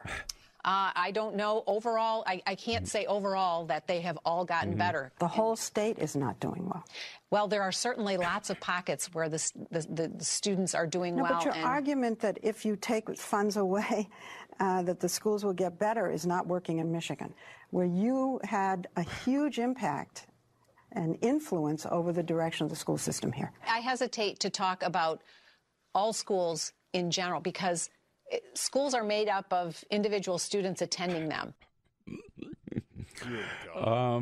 I mentioned earlier, your colleague Dana Milbank this morning says yes, and brains are made up of individual brain cells too. Right. Of which she's obviously missing a few. But it's pretty appalling. She has no idea what's happening in Michigan. Yeah, what would happen before you became Secretary of Education is you usually would perhaps be Michigan's Secretary of Education, and so you'd be able to spit this stuff out, or you'd have some level of influence, maybe a superintendent of a school district, but that's not her background, and so she didn't have the familiarity. But I think what was most alarming to people is that this was the type of interview we would have expected a year ago this time. It's been 13, 14 months. These are really basic questions. How are Michigan's public schools doing that you have been involved in for decades now? And to prove her argument that the more money, she's arguing that the more money you take away from public schools, the better they do. Right. And if that is quite an argument. And if that is true, you should have receipts to prove that. And she seems to have none. And it was alarming. And I was so confused with the I haven't unintentionally visited schools statement. Remember, Stahl asked her if she had visited these schools. Yeah, in fact, let's hear that. So you talk about the bad schools. Have you gone to any of these bad schools to see what's going on? Here, this is a little shorter exchange. The public schools here are doing worse than they did. Michigan schools need to do better. There is no doubt about it. Have you seen the really bad schools? maybe try to figure out what they're doing? I have not intentionally visited schools that are underperforming. Maybe you should. Maybe I should. I have not intentionally visited schools that were underperforming. And so has she visited underperforming schools unintentionally? Like that was the part that like I couldn't figure out. Like you could take that a couple of different ways. Like I have intentionally not visited these schools because they're underperforming. Right. Okay. Which make doesn't sure make that sense. don't send me to any schools that are underperforming. Right. Or have I been at underperforming schools but been like, how did I get here? I wasn't planning to come here. Right. But what people's takeaway was that you don't know what's happening with underperforming schools. And the reality is, if your job is to make underperforming schools better, what have you been doing for the past year? Yeah, I think the takeaway was that this woman doesn't have a clue about public education.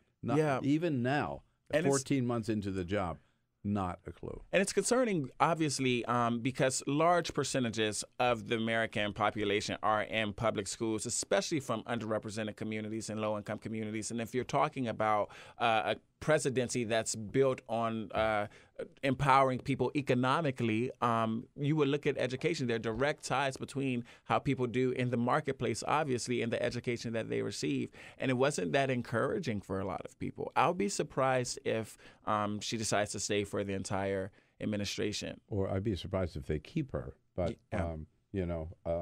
they're certainly not happy from what we understand with her interview. I don't understand why was there no prep? Well, I mean, I know there's so many vacancies in this administration, but like, where was a fact sheet or a tip sheet? Like, I don't Star didn't hit her with these like gotcha questions. No, right? Yeah, there's things that she should have known and been able to handle.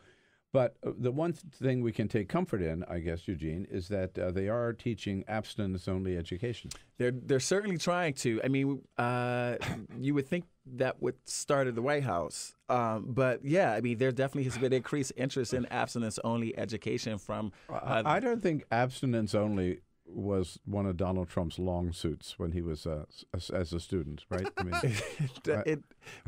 he checked out of that class. He cut that class. According to the Stormy Daniels side of the story. Yeah, I mean, it is ironic, right, that this White House, which is awash in sexual allegations. Scandals, yeah, absolutely. I mean, would be promoting abstinence-only education. The only reason it's not that surprising is because he did win the socially conservative vote, and abstinence-only education is a high value of social conservatives. But what is a little surprising is that we do have data coming out of the Obama administration showing how effective having a comprehensive sex education has been in not only decreasing the number of teen pregnancies, decreasing teen pregnancies among people of color and people in low-income communities, which usually have higher rates of teen pregnancy, and as a whole, just decreasing the number of teens having sex, period.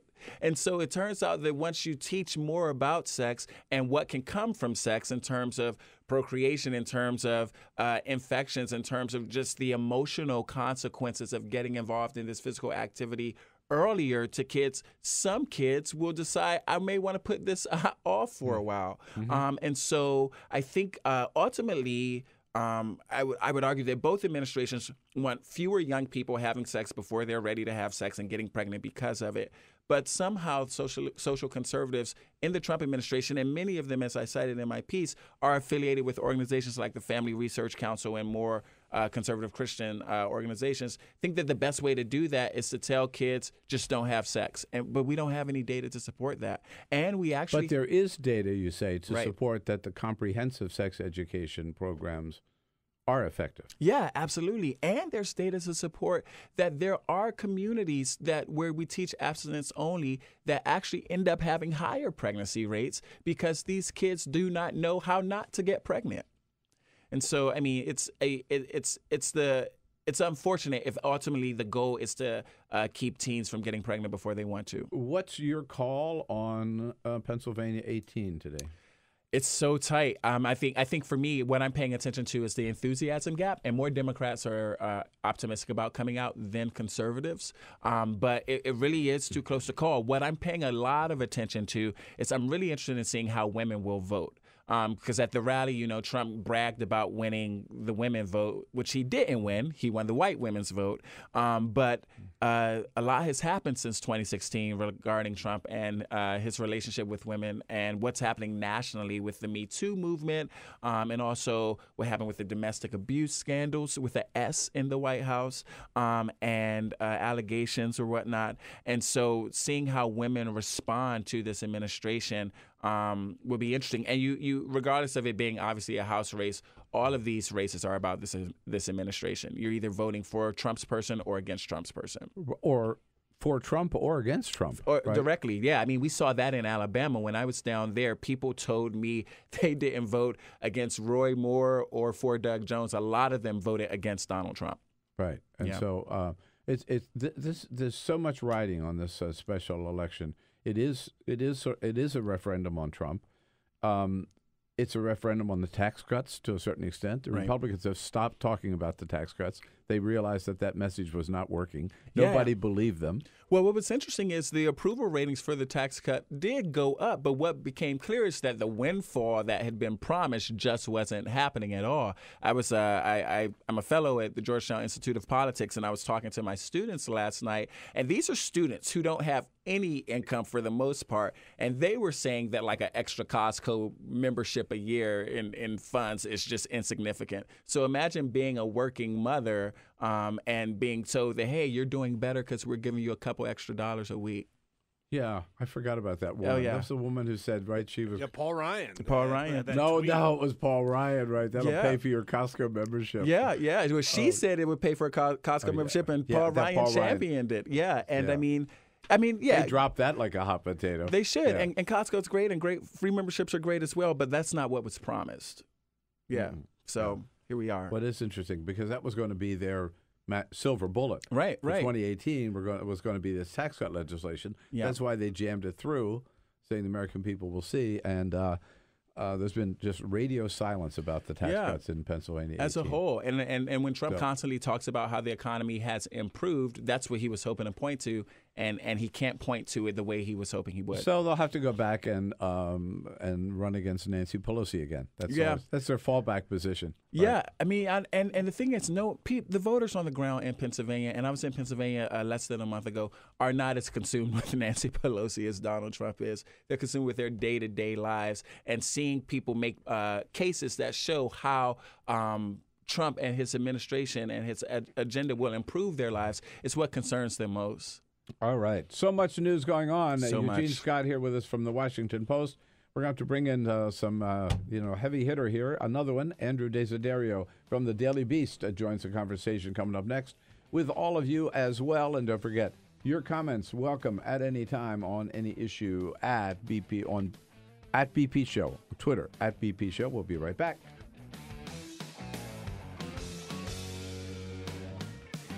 This is okay, friends Bill and neighbors, listen, I want to talk to you a little bit about Free Speech TV now, and we've got a very special deal for you today. Today only, okay? This is what we call our Stormy Daniels deal for Free Speech TV. All right, check it out. Donald Trump, through his attorney, paid Stormy Daniels $130,000 to shut up. So today, as part of our Stormy Daniels deal, we are asking you to pay us to talk, to pay us to continue to talk about Donald Trump and how terrible his policies are and what a buffoon he is and what a clown he is and what an embarrassment he is to the world. Now, you don't have to pay us $130,000. We come a lot cheaper than that. Hey, we'll take a pledge of $25, $30, $60, $120, whatever you can afford to keep Free Speech TV going. But that's the deal. We want to continue to lead the resistance. We want to continue to speak out about Donald Trump, and we're going to do so every day. But, of course, the important point is we cannot do so without your help, because that's what free speech is all about. It doesn't come free in terms of we need producers, we need studios, we need the feed lines to get that out to you, but you get it for free. And we're able to keep going because of your support only. I keep telling you, no government money, no foundation money, no big corporate money, no Koch brothers money, no Foster Freeze money, no Sheldon Adelson money. It's you and us. That's the team, pardon me, that makes Free Speech TV so great. So please take advantage of the Stormy Daniels deal. Pay us, pay us, pay us to keep talking about Donald Trump. And, of course, for everything you give, we'll reward you with a little remembrance from Free Speech TV.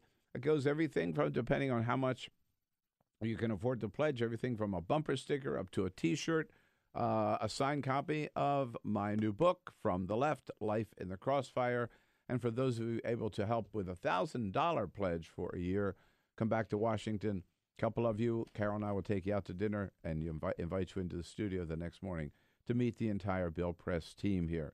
So make your pledge right now. The Stormy Daniels pledge, give us a call at 1-877-378-8669. That's the number, 877-378-8669. Or you can go on the web at freespeech.org/debate. But again, all the great programming you get from Free Speech TV would not be possible, is not possible without your help. And the last thing you want is to wake up some morning and say, oh, God, what happened to Free Speech TV? They're not around anymore. Yeah, that's what could happen if we don't have your continued support. You've been so generous so far, so please keep it up. Make your pledge today. Make it in honor of Stormy Daniels. Thank you.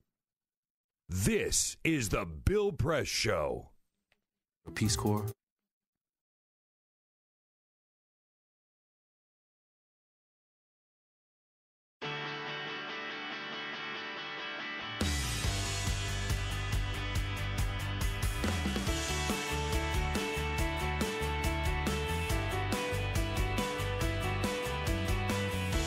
Live video, Bill's commentary, the best clips from the show, all in one place. YouTube.com/The Bill Press Show. And the polls are already open in Pennsylvania's 18th Congressional District. Conor Lamb versus Republican Rick Saccone. It is really Donald Trump on the line in Pennsylvania 18. So all you good steelworkers and union workers and progressive Democrats, get out and vote early and often for the right man, Conor Lamb, up in Pennsylvania 18. Hello, everybody. On this Tuesday, March 13, the Bill Press Show, good to see you. And in addition to getting out and voting in Pennsylvania 18, one other thing you've got to do today, if you haven't already done so, here it is. My new book comes out a week from today, From the Left, Life in the Crossfire. A fun read about all the good times that I've had so far. Democratic chair of California, working for Jerry Brown, and hanging out with Barack Obama and Bill Clinton in the White House briefings, helping get the Bernie Sanders campaign going. Endorsements on it from Bernie Sanders and Nancy Pelosi, Jerry Brown, Rosa DeLauro, Maxine Waters, and Cenk Uygur from the Young Turks.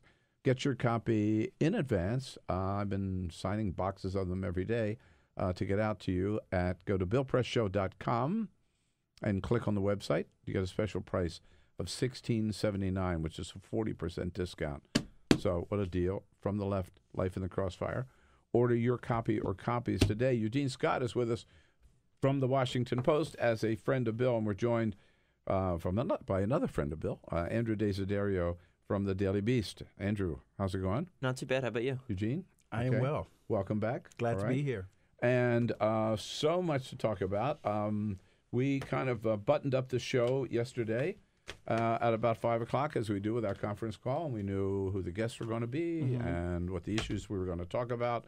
And then we turn around, and the House Intelligence Committee announces suddenly they're pulling the plug on their investigation, where they say they found no evidence of collusion. Andrew, what's up? I think there are two main takeaways here. Number one is the fact that this report that's coming out is apparently going to contest one of the main conclusions from the January 2017 Intelligence Community report on Russian meddling, which was that not only did Putin order this and that it was done to cause chaos in our election, but that it was done to help Donald Trump, right? They apparently directly challenging that point. 17 intelligence agencies agree on both of those points.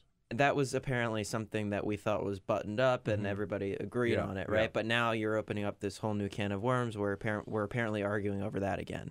And the second main takeaway, I think, is that, not only did Mike Conaway, the Republican who's running the Russia investigation, say that there was no evidence of collusion on the part of the Trump campaign in Russia. He said there was none on the part of the Clinton campaign in Russia, which was part of this big talking point that Donald Trump and his allies in the media have been pushing about, oh, well, it's not collusion with Donald Trump's campaign, it's collusion with Hillary Clinton's campaign, right? So if you buy what Mike Conaway is saying about collusion, you also have to buy what he's saying about the other campaign as well, because they reach the same conclusion, apparently. Did we ever expect this, Eugene, this committee to come up with anything? Not the Republicans on the committee. I mean, I think the Dems on the committee were definitely trying to look into this at length and see what intelligence agencies were finding, and hopefully see what Mueller was continuing to look in himself. But I'm not surprised that conservatives on the committee have pretty much taken Trump's line regarding everything. One Republican who thinks they should have ended the investigation, but for a different reason, Tom Rooney from Florida yesterday said that it was a joke and we weren't getting anything done, so we might as well have just admit it and walk away. Here he is last night with Aaron Burnett on CNN. We've gone completely off the rails, and now we're just basically a political forum for people to leak information to drive the day's news. So we've lost all credibility, and we're going to issue probably 2 different reports, unfortunately. So I mean, in that regard, that's why I called for the investigation to end. Yeah. So lost all credibility. Yeah, and the partisan sniping is what did it. I mean, I would say partisan sniping on both sides occurred with this, you know, especially with the selective leaking of information, things like that about what happened in the interviews. And I also will mention that this investigation was never a criminal investigation, right? So when they say no evidence of collusion, you know, they've done their, apparently, we hope, done their due diligence in terms of asking all the witnesses their questions. Whether they answered them or not is an entirely different question, whether they should have asked for subpoenas, right? But it's worth mentioning that this was never a criminal investigation to begin with. So to entirely dismiss collusion and say, oh, this is the conclusion here, I think that's we're getting way ahead of ourselves. Well, Eugene, it was pointed out earlier that this committee has not questioned Paul Manafort, Rick Gates, George Papadopoulos, or Michael Flynn. Yeah, 3 of them have pleaded guilty. Yeah. I mean, I think what we're seeing. So it wasn't a very thorough search, I guess. And it wasn't, and they didn't provide clear examples as to, or an explanation, should I say, as to why they did not dig as deeply as they perhaps could have, and the American people would have expected. I think what people realize is that the Republican Party is pretty much tied to Trump right now, and it is if Trump struggles, I think the GOP realizes that they struggle as well. It's not like Trump's going to get in trouble, and many of these people will be protected in future elections. And I think there was just a clear awareness that it's in our best interest, if we want to maintain our seats and our influence and our power, to not go against Trump, primarily because the majority of Republicans, the majority of conservatives do not believe that what they agree with Donald Trump in terms of how this investigation has been handled. They believe the bias. They believe that collusion didn't happen. And so if they want to keep these voters, they have to stay with them. So what happens to the Senate investigation? Well, that's the only bipartisan one left, I guess, right? Whether this House Intel one ended last night or not, everybody was sort of waiting for the true bipartisan report to come out of the Senate Intel Committee. Senator Burr has said recently that they are not really advancing on the issue of collusion. Last time they did an update, a press conference a few months ago, they said that was the sort of the big lingering question for them to investigate. They're not in any rush to wrap this up, and that's mainly because Senator Warner and Senator Burr atop the Senate Intelligence Committee are actually working very, very well together. And the committee as a whole, the staffs on both sides are cooperating with each other.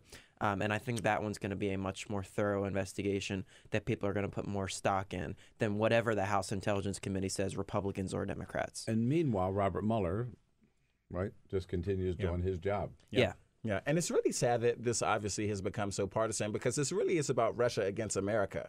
Totally. Mm-hmm. And I mean, you would think that all Americans who and our CIA director has said, and our director of national intelligence has said, Russia is on track to interfere in future elections in the United States. Mm-hmm. And so you would think we would want to stay on top of that regardless of your political party. And not only that, NSA Director Rogers, I believe at that same hearing, said basically that the U.S. government has many tools available to counter Russian election meddling, whether it's sanctions, whether it's other means that are necessary to do this.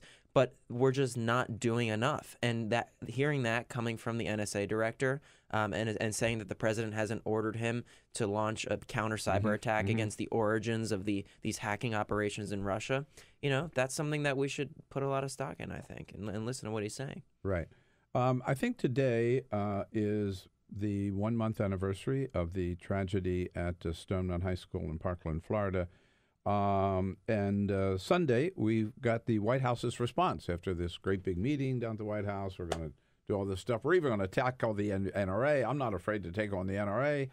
And what the White House came up with is basically nothing. A blue ribbon committee headed by Education Secretary Betsy DeVos. We know how much that's going to get done. And some little tinkering with background checks. But yesterday at the briefing, Sarah Huckabee Sanders says, no, we are not backing down. He hasn't backed away from these things at all. As I just said, they're still outlined in the plan, but he can't make them happen with a broad stroke of the pen. And so she says that by not taking on the NRA on any issue at all, which he promised to do, that this really amounts to, she calls it, bold leadership. That actually seems smart, and it seems like bold leadership to me to push through on things that help protect kids while not ignoring some other policies that the president supports, which we're doing. He caved in.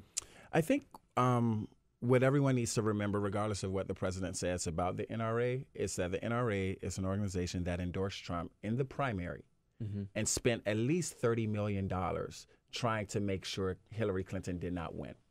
And so that has to shape everything. Tweets don't matter. You're scared of the NRA. I mean, the reality is Trump is in the White House in part because of the support of the NRA and its members. And I think we should expect his policy proposals to reflect that. And this episode only affirms the power that the NRA still has in American politics. If anybody doubted that after the Parkland shooting or any other shooting that the NRA's power would wane, they were sorely mistaken. And that's why you saw, even after Trump suggested, doing away with due process and just grabbing the guns, something that the NRA would have condemned any Democratic president for saying or Democratic candidate for saying, they weren't really as forceful in condemning President Trump for it because they knew, especially after the president met with Chris Cox and Wayne LaPierre from the NRA, they knew that he would renege on that. So, and Congress, Paul Ryan, Mitch McConnell, they don't want to touch this with a 10-foot pole, right? Well, even the one piece of legislation that the NRA endorses, which is the Fix NICS bill, which would enhance the National Instant Criminal Background Check system that the FBI runs, even that isn't getting off the ground. It has 64 co-sponsors, I think, and that's because even the Democrats who are co-sponsoring are saying this is not enough. They worry that once they pass Fix NICS, which it would pass if it went up for a vote, they're worried that if it did pass, that Republicans would not allow any more votes on more pieces of gun legislation. So Democrats are trying to decide here whether they want to, go all in and say, it's either Fix NICS or nothing, or it's nothing or things broader than Fix NICS that can't pass the Senate. Right. Hey, guys, I hate to interrupt, but this is a Bill Press Show breaking news update. Breaking news update. According to the Washington Post, Donald Trump ousts Rex Tillerson at the Secretary of State, will replace him with Secretary or CIA Chief Mike Pompeo. So Rex Tillerson is gone from the State Department. Mike Pompeo will be taking over. Wow. Oh, my goodness. Wow. Breaking news. I was going to tell you, you cannot, as we said earlier, number one, you can't keep up with it. All right. Number two, Zack Beauchamp was in the first half hour of the show, and we talked about how long Rex Tillerson would be there, and Zack was saying, you don't know, but he could be gone any minute. Little did we know. Little did we know. It was about half an hour. Is he still abroad, or is he back in the States yet? He was in Africa last I saw, as of yesterday. So it sounds like he didn't even give him a chance to retire or resign. Yeah, right? which is not he's back. Norm. By the way, he's back. He got back yesterday. He cut his trip to Africa short and came back. I wonder if that has anything to do. Was he fired or was? Or did he resign? It says he ousts. Trump, I'm reading directly from the Washington Post. Trump last Friday asked Tillerson to step aside, and the embattled top diplomat cut short his trip to Africa on Monday and returned to Washington.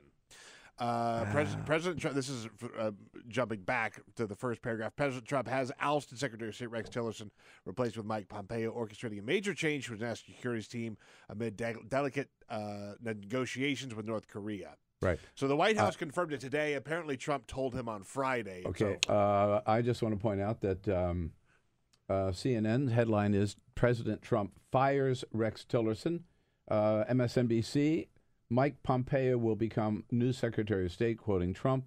And Fox News is talking about Rick Saccone and why he's probably going to win in Pennsylvania 18. Of course. Just to put things in perspective there. Fox is on the Fox.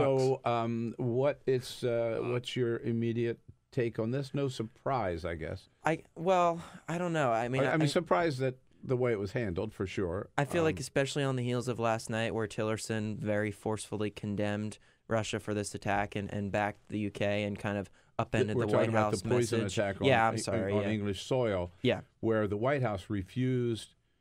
They said we condemn any violence or something like that, but they refused to name. It wasn't Russia. a forceful statement. They refused to condemn Russia for it. Again, he's never said anything critical about Vladimir Putin at all. In the wake of Theresa May saying Russia did this and we demand an explanation from Vladimir Putin in 24 hours or else. Mm-hmm. And Tillerson, what did he do?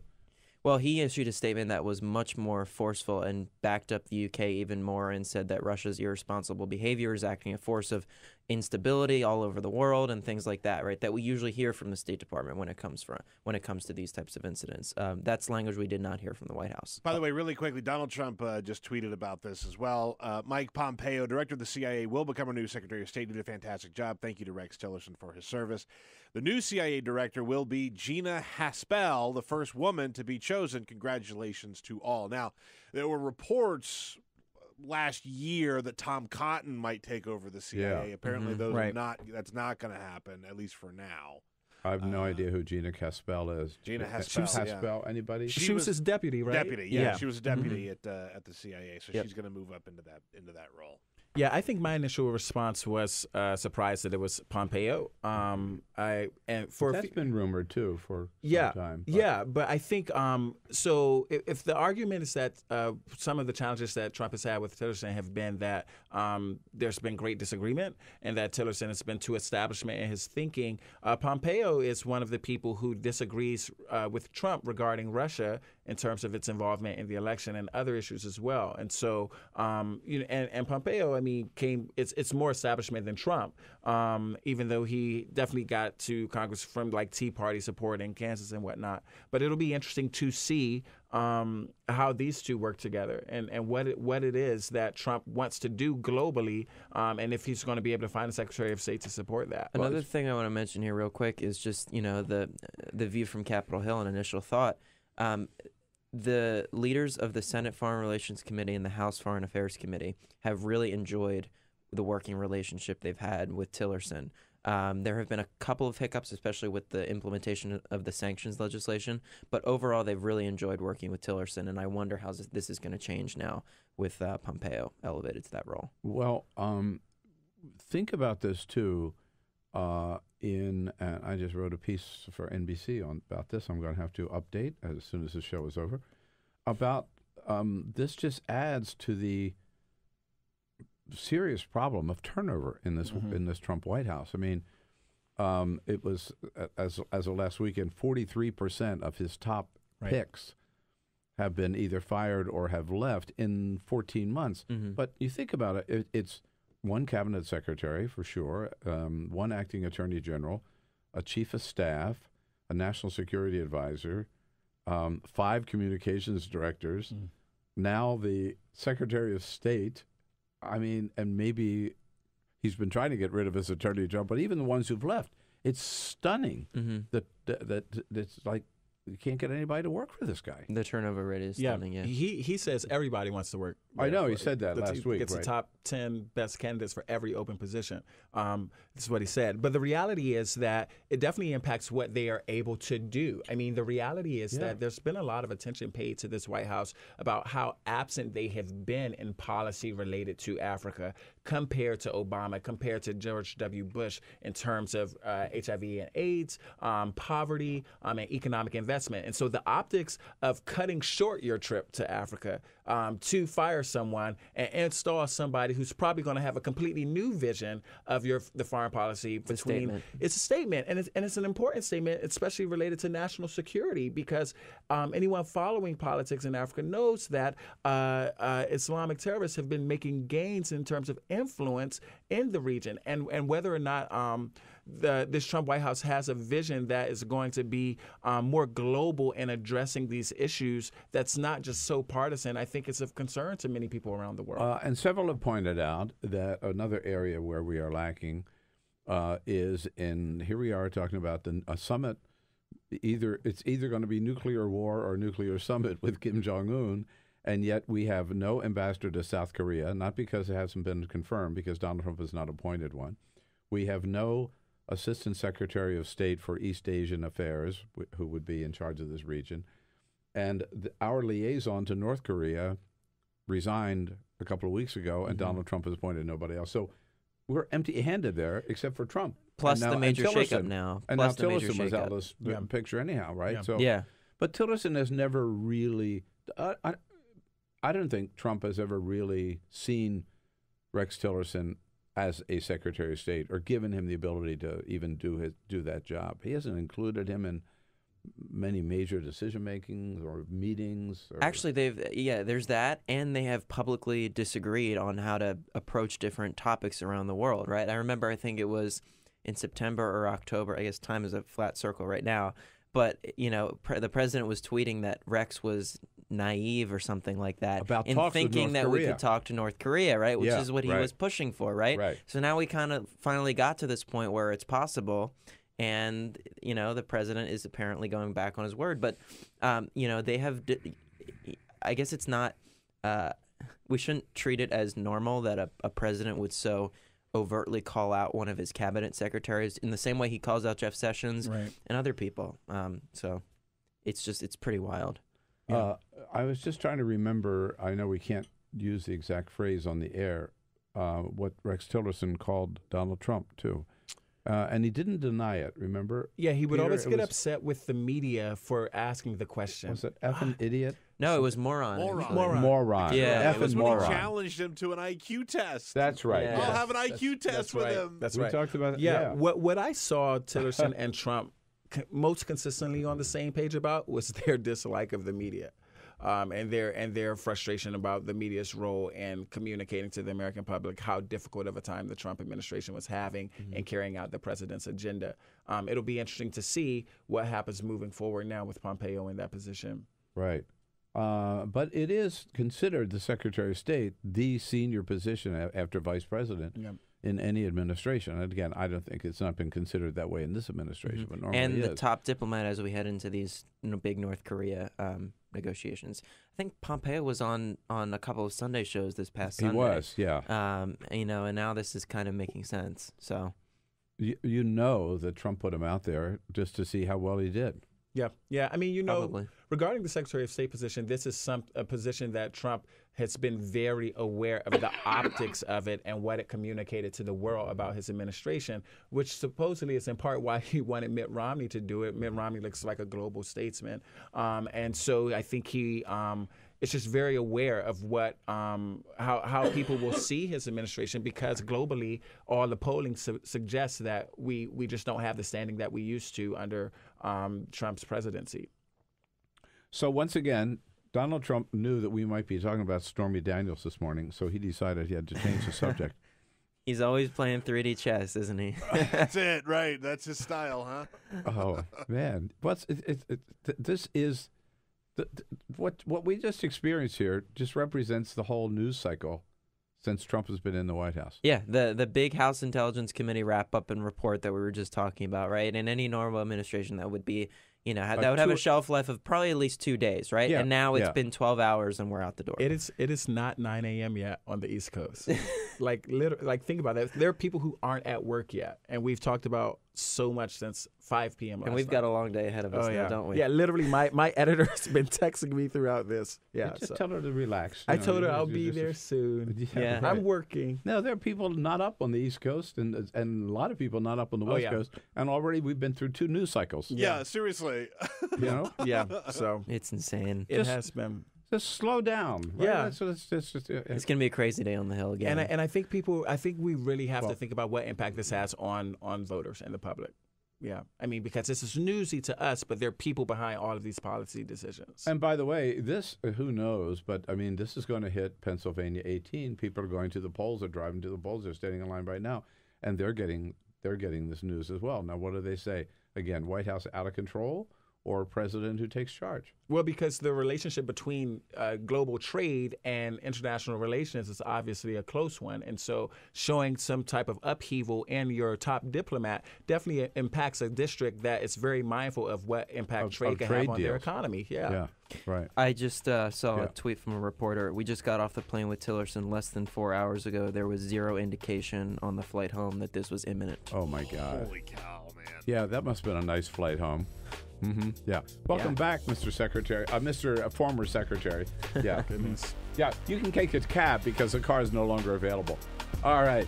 Hey, man, Andrew, great to see you. Thanks for coming in. Thank All right, you. Eugene, great to be with you. Is the Have a great day, Bill folks. Press See you Show. tomorrow.